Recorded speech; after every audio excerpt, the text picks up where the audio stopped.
SIR নিয়ে একটা বড়সড় বিজ্ঞপ্তি জানানো হয়েছে নির্বাচন কমিশনের পক্ষ থেকে। আপনি কি আপনার ফর্মটি জমা করে দিয়েছেন, না এখনো পর্যন্ত করেননি? যদি না করে থাকেন, তাহলে অবশ্যই ফর্মটাকে নির্ভুলভাবে ফিল আপ করে আপনার নিকটবর্তী বিএলও কে জমা করুন। এবার জমা করার পরে বিএলও আপনার ফর্মটি কি আদেও পাঠালো, সাবমিট কিভাবে করলো, কতদূর আপনার ফর্মটি গেল, এই সমস্ত বিস্তারিত আলোচনা করব এই ভিডিওর মাধ্যমে। তাই এই ভিডিওটি একদম স্কিপ না করে পুরোটা দেখুন, না হলে আপনি কিছুই বুঝতে পারবেন না। তো ভিডিওটি শুরু করার আগে নমস্কার, আমি ধ্রুব, আপনারা দেখছেন ধ্রুব টক্স। আর এই চ্যানেল থেকে এরকম আপডেটেড নিউজ পেতে আমার চ্যানেলটিকে সাবস্ক্রাইব করুন। চলুন ভিডিওর মূল অংশে যাই। তো বিভিন্ন সংবাদপত্রের মাধ্যমে জানা যাচ্ছে যে এসআইআর এর ফর্ম 4 ডিসেম্বরের মধ্যে জমা দেওয়ার তারিখ থাকলেও সমস্ত বিএলওকে মৌখিকভাবে একান্ত অনুরোধ করা হয়েছে যে তারা যেন 28 তারিখের মধ্যে সমস্ত ফর্ম গণনা করে ফেলে। তো বিএলওদের ওপর রীতিমতো চাপ বাড়ছে। তাই আপনাকে বলছি, যদি এখনো পর্যন্ত আপনি আপনার ফর্মটি জমা করে না থাকেন, অবশ্যই ফিল আপ করে অতি সত্বর জমা করুন, তাতে কিন্তু আপনারই ভালো। এবার আপনার ফর্মটি বিএলও সাবমিট করলো নাকি, আপনার ফর্মটি কতদূর গেল, আপনার ফর্মটি নির্বাচন কমিশনের কাছে পৌঁছালো নাকি, এটা সবটাই আপনারা ফোনের মাধ্যমে আপনার ঘরে বসে আপনারা দেখতে পারবেন। সেটি আমি অন স্ক্রিনে দেখানোর চেষ্টা করছি।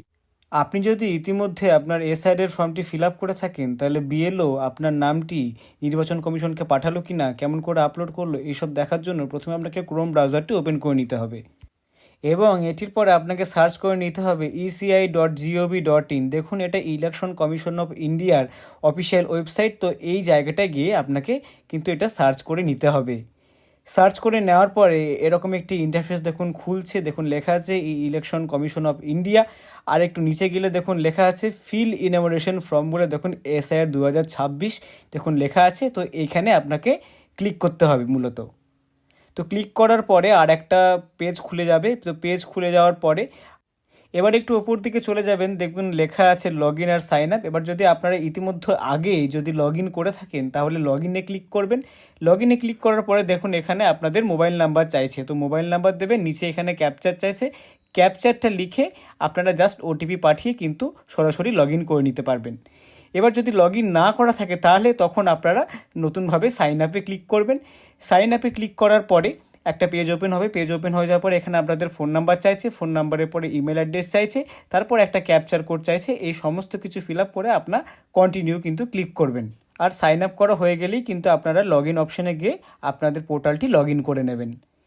এবার লগ ইন করার পরে যেটা আসছে সেটি হলো, দেখুন ওপর দিকে আপনাদের নাম আসবে, মানে আপনি যে নামে ফর্মটি ফিল আপ করেছেন আপনার নামটা কিন্তু এখানে শো হবে।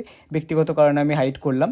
তারপর একটু নিচের দিকে আপনি গেলে দেখতে পাবেন লেখা আছে স্পেশাল ইন্টেনসিভ রিভিশন এসআইআর 2026। দেখুন ফিল ইনঅমিনেশন ফর্ম দেখুন লেখা আছে। এবার এখানে আপনাকে কিন্তু ক্লিক করতে হবে। এখানে ক্লিক করার পরে একটু নিচে গিয়ে দেখুন সিলেক্ট স্টেট বলে লেখা আছে। তো এখানে আপনাদেরকে রাজ্যটিকে আপনাদেরকে সিলেক্ট করে নিতে হবে। এখানে যেহেতু আপনি ওয়েস্ট বেঙ্গলের বাসিন্দা, সেহেতু আপনাকে কিন্তু ওয়েস্ট বেঙ্গলটা সিলেক্ট করতে হবে। আর এখানে দেখুন অন্য আরও রাজ্য আছে, তো আপনি ওয়েস্ট বেঙ্গলটা সিলেক্ট করলেন। আর এখানে আপনার ভোটার কার্ডের নাম্বারটা কিন্তু এখানে লিখতে হবে। আর এখানে কিন্তু আপনার বর্তমান ভোটার কার্ডের নাম্বারটা লিখতে হবে। দেখুন লেখা আছে এন্টার এপিক নাম্বার ইন 2025। সেহেতু আপনার এখনকার যে ভোটার কার্ডটা আপনি ব্যবহার করছেন, সেই ভোটার কার্ডের নাম্বারটা কিন্তু এখানে আপনারা আস্তে আস্তে ফিল আপ করে দেবেন। ফিল আপ করে দেওয়ার পরে ভোটার কার্ডের নাম্বার লেখার পরে সার্চ অপশানে চাপ দেবেন। দিলেই এরকম একটা পেজ ওপেন হয়ে যাবে। দেখুন লেখা আছে প্রিফিল ইনফরমেশন। এইটা যদি লেখা থাকে, তাহলে আপনি জানবেন যে আপনার তথ্য এখনও পর্যন্ত কিন্তু পাঠানো হয়নি। আপনার বিএলও কিন্তু এখনও পর্যন্ত আপনার তথ্য সরাসরি কিন্তু নির্বাচন কমিশনকে পাঠায়নি। কিন্তু পাঠায়নি বলে আপনি তাকে ফোন করে ডিস্টার্ব করবেন না। বিএলওদের যেহেতু কাজ আপনার তথ্য পাঠানোর, ওনারা সময় মতো ঠিক আপনার তথ্যটি কিন্তু পাঠিয়ে দেবেন। আপনি অযথা এই নিয়ে কিন্তু চিন্তা করবেন না। এবার আপনার ফর্মটি যদি বিএলওরা সাবমিট করে পাঠিয়ে দেয়, তাহলে একইভাবে আপনাকে এখানে রাজ্য সিলেক্ট করে আপনার ভোটার কার্ডের নাম্বারটা এখানে লিখতে হবে। দিয়ে সার্চ করলেই এরকম একটা অপশন শো করবে। দেখুন লেখা আছে your form has already been submitted with mobile number, তারপর আপনার ফোন নাম্বার কিন্তু লেখা থাকবে। এবার যদি আপনারা অনলাইন থেকেও যদি ফিল আপ করেন, সেক্ষেত্রেও কিন্তু এরকম আপনার একটা পপ আপ শো করবে। তো আপনি কখনোই চিন্তা করার কোনো কারণ নেই। এখনও পর্যন্ত যদি বিএলওরা আপনার ফর্মটি না পাঠিয়ে থাকে, অবশ্যই পাঠিয়ে দেবে। আর অতি শীঘ্রই আপনার স্টেটাসটাও কিন্তু এরকম হয়ে যাবে। তো আপনারা হয়তো দেখতেই পেলেন যে কতটা লম্বা এই ইনফরমেশন পাঠানোর প্রক্রিয়া।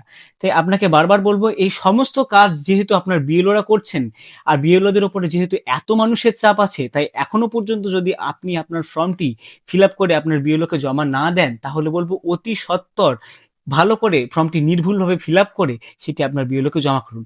কেমন করে ফর্ম ফিল আপ করবেন এই নিয়েও এই চ্যানেলে অনেক বিস্তারিত ভিডিও আছে, ওগুলো দেখে আপনি আপনার ফর্মটি নির্ভুলভাবে ফিল আপ করে নিতে পারবেন। আর এমনটা যদি হচ্ছে যে আপনি ফর্ম ফিল আপ করে জমা করে দিয়েছেন কিন্তু এখনো পর্যন্ত আপনার তথ্য ওয়েবসাইটে শো করছে না, সেক্ষেত্রে আপনাকে বলবো একটু অপেক্ষা করুন। যেহেতু আপনারাই দেখলেন যে গোটা বিষয়টা কতটা সময় সাপেক্ষ ব্যাপার, তাই বিএলওরা হয়তো একটু টাইম নিচ্ছেন, আপনার তথ্য ওনারা ঠিক পাঠিয়ে দেবেন। যদি এই ভিডিওটি দেখে একটু মনে হয় ইনফরমেটিভ, তাহলে অবশ্যই চ্যানেলটিকে সাবস্ক্রাইব করে আমার পাশে থাকুন। আর এই ভিডিওটি ভালো লাগলে একটা লাইক করুন আর কমেন্টে জানান আপনার মূল্যবান মতামত। ধন্যবাদ।